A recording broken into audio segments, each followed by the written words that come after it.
Messaġġ ċaru b'saħħtu lill-Gvern, tilabux mal-edukazzjoni u tmissux l-investiment fiż-żgħażagħ. Dan kien il-messaġġ li twassal mill-MZPN u Team Start meta tnejn filgħaxija mexxew protesta simbolika wara li l-Gvern għażel li jnaqqas il-budget għall-Università. L-MZPN u Team Start waslu l-messaġġ b'kartelluni mal-faċċati ta' Kastilja, tal-Ministeru tal-Finanzi u anke tal-Università biex jappellaw lill-Prim Ministru Robert Abela jwaqqaf immedjatament il-ħela u d-berbieq għaliex għal dan in-nuqqas qed iħallsu żgħażagħ li huma jirrappreżentaw. Iż-żgħażagħ sostnew li l-ftit investiment li qed isir m'għandux jintmiss u għalhekk appellaw il-Gvern biex jieqaf jilgħab mal-futur tagħhom. Fl-aħħar jiem anke l-President tal-Kunsill Studenti Universitarji Alexandra Gaglione qalet li l-istudenti jinsabu frustrati u diżappuntati bit-tnaqqis li tħabbar fil-budget tal-Università, tnaqqis ta' aktar minn €1,000,000. Istaqsiet jekk din hix eċċezzjoni ta' darba jew jekk se tkun xi ħaġa li ssir regolarment. Bħala KSU ninstabu frustrati u diżappuntati ħafna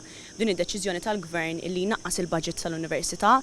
L-Università matul dawn l-aħħar snin diġà kellha nuqqas ta' fondi fej servit bħala ostaklu għal ċerti inizjattivi li kemm il-KSU xtaq jippromovi manka l-Università, għalkemm aħna ninstabu grati li għall-inqas is-servizzi essenzjali u l-pagi tal-istaff universitarji ħajibqgħu mhumiex ħajġu affettwati minn dan it-tnaqqis. Il-mistoqsija tagħna hi daw il-kazz fejn jifqu u ma se jifqu din ħadd tkun kwistjoni ta' kull sena. U mhux l-istudenti biss jinsabu mħasba dwar it-tnaqqis fil-flus għall-Università, hekk kif diversi professuri, akademiċi u lecturers esprimew diżappunt għal din il-mossa tal-Gvern li se taffettwa l-aktar ir-riċerka. L-MUT min-naħa tagħha fakret li dawn il-flus huma meħtieġa għall-Università u appellat biex din il-kwistjoni tkun solvuta.